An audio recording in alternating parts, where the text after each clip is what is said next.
नमस्कार दोस्तों, एक बार और आपके अपने YouTube चैनल बोनकर मैथमेटिक्स में आप सभी दोस्तों का हार्दिक स्वागत करता हूं। एक और नया वीडियो लेकर के आया हूं और आज के इस वीडियो में हम बात कर रहे हैं राजस्थान कर्मचारी चयन बोर्ड के अध्यक्ष मेजर जनरल आलोक राज ने एक ट्वीट के माध्यम से ये बताया है कि जिन भी अभ्यर्थियों ने 7 दिन के भीतर जो अपने फॉर्म हटाए थे, उनमें से गलती से उन अभ्यर्थियों ने भी अपने फॉर्म हटा दिए जो योग्यता रखते थे, मगर अब उनका फॉर्म हट चुका है। तो ऐसे अभ्यर्थियों का क्या होगा?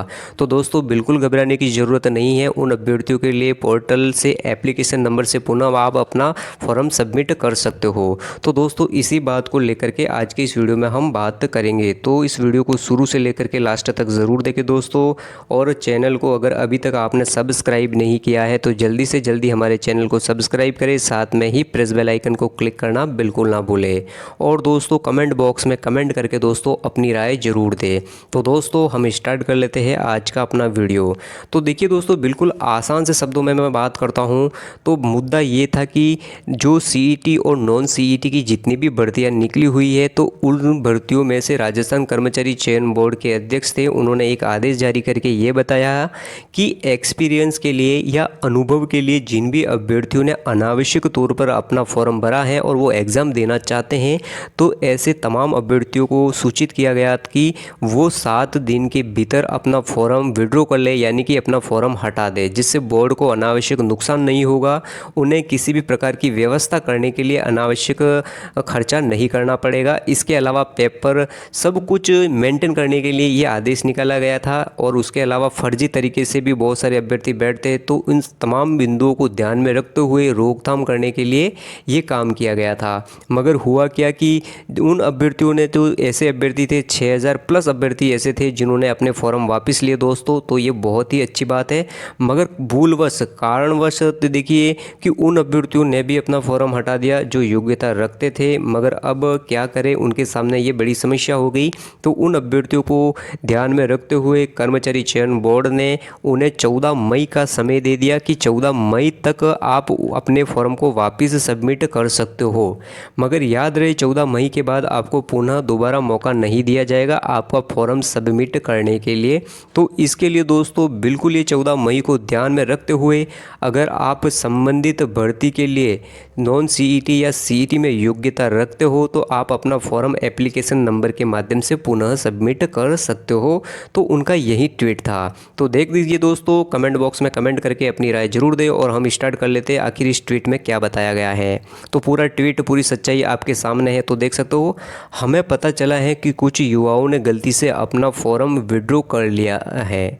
हम उनको एक मौका और दे रहे हैं कि वो एप्लीकेशन देकर अपनी गलती सुधार सकते हैं। 14 मई के बाद ये अवसर दोबारा नहीं मिलेगा। हम आज इसके संबंध में नोटिफिकेशन अपनी वेबसाइट पर लगाएंगे, ध्यान रखें। तो देखिए दोस्तों, बिल्कुल आसान से शब्दों में बताया है कि 7 दिन के भीतर उन अभ्यर्थियों ने तो अपना फॉर्म हटा ही दिया, मगर गलती से उन अभ्यर्थियों ने भी हटा दिया जिन योग्यता रखते थे। मगर देखिए दोस्तों, बहुत सारे अभ्यर्थी सीईटी पास नहीं किए, फिर भी उनके पैसा नहीं लग रहा है, तो अनुभव के लिए उन्होंने अपना फॉर्म भर दिया कि हम तो पेपर दे देंगे, हमें अनुभव मिलेगा कि पेपर कैसा आता है। तो देखिए दोस्तों, उन्होंने तो वापस रिटर्न अपना फॉर्म वापस ले लिया, मगर योग्यता रखने वाले चाहे सीईटी में कितने भी नंबर आए हैं, उन्होंने अपना फॉर्म भरा है, तो वो योग्यता रखता है, फिर भी उन अभ्यर्थियों ने अपना फॉर्म हटाया है, तो वो वापस एप्लीकेशन के माध्यम से अपने फॉर्म को 14 मई से पहले सबमिट कर दे। देखिए दोस्तों, ये एक और लास्ट मौका है, तो इस मौके को भी अपने हाथ से ना निकलने दे। उसके अलावा देखिए दोस्तों, बहुत सारे अभ्यर्थी कमेंट करके इस दुविधा में फंसे हुए हैं अभी तक, क्या शिक्षक भर्ती जो 3rd ग्रेड होती है उसमें 1 पेपर होगा या फिर 2 पेपर होंगे। तो दोस्तों इस बात को लेकर के आपको बिल्कुल घबराने की ज़रूरत नहीं है। फिलहाल जो आगामी यानी कि 6 जून को जब आचार संहिता हटेगी, तो जितनी भी भर्तियाँ आएगी शिक्षक भर्तियाँ, वो पुराने तरीके यानी कि उसी हिसाब से होगी जैसे चलती आ रही है। तो 3rd ग्रेड को लेकर के मैं यही बता रहा हूँ दोस्तों कि आपको पुनः 2 पेपर देखने को मिलेंगे, यानी कि प्री और मेंस। अब शिक्षा मंत्री ने जो अपना स्टेटमेंट दिया है कि हम शिक्षक भर्ती के लिए एक ही टेस्ट करवाएंगे और उसी के आधार पर अस्थायी नियुक्ति देंगे मेरिट बना करके। मगर दोस्तों मान करके चलिए कि उनकी जो बात कही गई है उसको लागू होने पर धरातल पर बनते हुए उस नियम को 2 या 3 साल तक का समय लग जाना है, और इतना लंबा समय शिक्षक भर्ती को लेकर के उनके पास नहीं है। क्योंकि दोस्तों देख सकते हो आए दिन न्यूज़ आ रही है कि शिक्षक भर्ती यानी कि शिक्षकों की विद्यालय में कमी होने से नामांकन घट रहा है, कहीं ना कहीं सरकार के ऊपर भी प्रेशर है और उन्होंने 70,000 भर्तियों की घोषणा भी की थी। तो वो भर्तियाँ कब तक होगी, तो समय पर उन भर्तियों को करवाने के लिए एक नई भर्ती जरूर निकालनी पड़ेगी सरकार को। तो दोस्तों ये बात मान करके चलिए, फिलहाल आने वाली शिक्षक भर्ती में किसी भी प्रकार का कोई परिवर्तन नहीं होगा। दोस्तों आप अपनी तैयारी जिस प्रकार से करते आ रहे हो उस ढंग से करते रहिए। फिलहाल दोस्तों मैं ये बताना चाहूँगा कि आपके सामने टारगेट होगा तो एलडीसी भर्ती को लेकर के होगा, क्योंकि 6 जून के बाद जो 15 गुना की लिस्ट है वो भी आपके सामने आएगी और आपको पता चल जाएगा कि आपका 15 गुना में नाम आया है या नहीं आया है। पुनः अभ्यर्थी एलडीसी भर्ती की तैयारी में लग जाएंगे। उसके अलावा 6 जून के बाद आप सभी जानते हो कि सीईटी सीनियर सेकेंडरी और 12वीं स्तर की जो परीक्षा है वो सितंबर और अक्टूबर माह में होने वाली है। तो उन भर्तियों को ध्यान में रखते हुए भी आप पुनः तैयारी में लगोगे तो ये ऐसी भर्तियां हैं दोस्तों जो आपके भाग्य का निर्धारण करेंगे। आने वाला समय आपके लिए बिल्कुल अच्छा अवसर है कि सरकारी नौकरी कैसे प्राप्त की जाए। तो 6 जून के बाद दोस्तों आप देखोगे first grade, second grade, third grade ये तमाम भर्तियां होगी। पुनः बता रहा हूं, बिल्कुल इस असमंजस की स्थिति में नहीं रहना है कि क्या एक पेपर होगा या फिर 2 पेपर होंगे। देखिए दोस्तों थर्ड ग्रेड भर्ती हमेशा एक ऐसी भर्ती रही है जो विवादों में रहती है। अब देखिए शिक्षा मंत्री जी ने तो बोल दिया कि हम एक पेपर करवाएंगे, मगर इसका असर उन अभ्यर्थियों पर पड़ रहा है जो लंबे समय से इस भर्ती की परीक्षा की तैयारी कर रहे हैं। अब उनके विचार आ रहा है, उनके मन में एक ही विचार उठता है कि हमारे आने वाले समय में क्या एक पेपर होगा या फिर 2 पेपर होगा, मगर वो उस असमंजस की स्थिति में अपनी पढ़ाई को प्रॉपर तरीके से नहीं कर पा रहे हैं।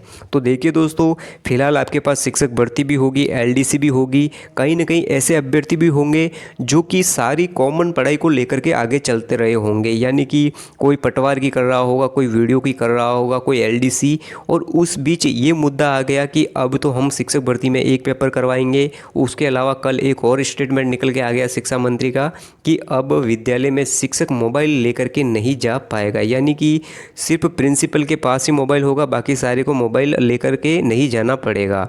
तो दोस्तों ये ऐसे नियम है, अब ये लागू कब तक होंगे इस बात का कोई तरीका नहीं है, ना शिक्षा मंत्री ने कुछ बोला है, मगर बोल दिया कि हम एक पेपर करवाएंगे, सारे नियम बनाएंगे। कब तक नियम बनेंगे? तो दोस्तों इन बातों को लेकर के बिल्कुल भी आपको असमंजस की स्थिति में नहीं रहना है। बिल्कुल निश्चित होकर के चलिए कि आने वाले समय में 2 पेपर होंगे, एक तो प्री होगा और एक मेंस होगा। उसी के आधार पर मेरिट बनेगी और आप थर्ड ग्रेड टीचर बनोगे। उसके अलावा फर्स्ट ग्रेड और सेकंड ग्रेड जो भर्ती है वो भी समय पर आएगी दोस्तों। 10,000 प्लस तक ये भर्तियाँ होगी। तो दोस्तों आपके सामने एक अच्छा अवसर है कि आप कैसे तैयारी करोगे।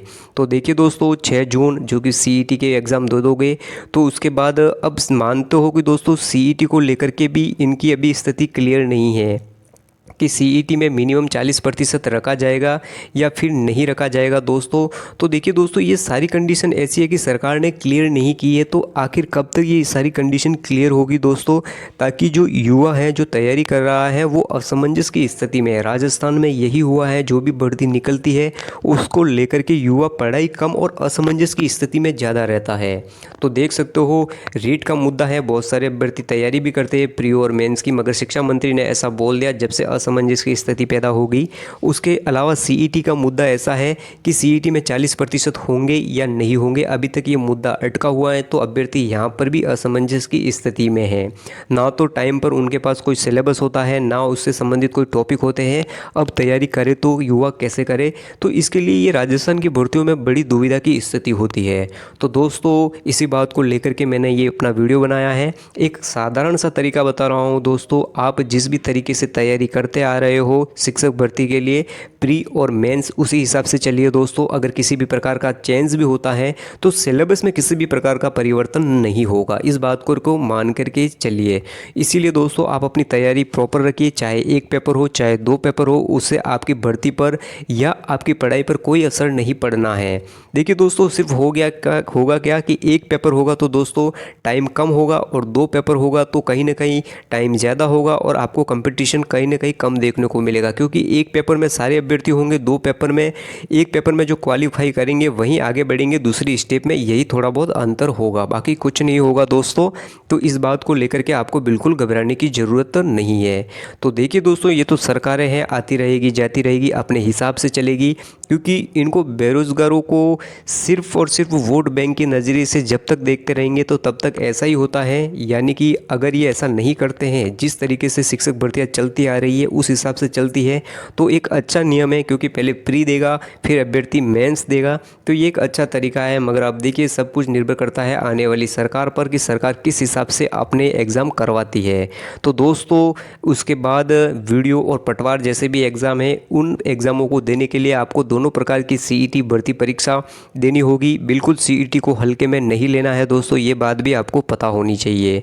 तो दोस्तों पुनः आपको बता देना चाहता हूँ, हमारा ये वीडियो था तो इस बात को लेकर के बनाया था कि 7 दिन का आपके पास समय था कि अनावश्यक योग्यता नहीं रखते हो तो आपने फॉर्म भर दिया है तो अपने फॉर्म को हटा दीजिए दोस्तों। मगर गलती से उन अभ्यर्थियों ने भी अपना फॉर्म हटा दिया है जो योग्यता रखते थे और संबंधित भर्ती के योग्य थे। तो दोस्तों उन अभ्यर्थियों को 14 मई तक समय दिया गया है, अपने फॉर्म को पुनः सबमिट कर सकते हो। तो मेन मुद्दा इसी बात को लेकर था और कमेंट भी किया था। और देखिए दोस्तों कमेंट क्या, राजस्थान कर्मचारी चयन बोर्ड के अध्यक्ष मेजर जनरल आलोक राज हैं, उन्होंने ट्वीट करके ये बताया भी है कि 14 मई लास्ट डेट है, उसके बाद आपको किसी भी प्रकार का मौका नहीं मिलेगा। तो दोस्तों पुनः अपनी तैयारी को शुरू कर दीजिए, बिल्कुल घबराने की ज़रूरत नहीं है। आने वाला समय भर्तियों से भरपूर होगा और आपके भाग्य का निर्धारण भी आप खुद करने वाले हो। तो दोस्तों हमारे चैनल को लाइक और शेयर जरूर करें। जय हिंद जय भारत।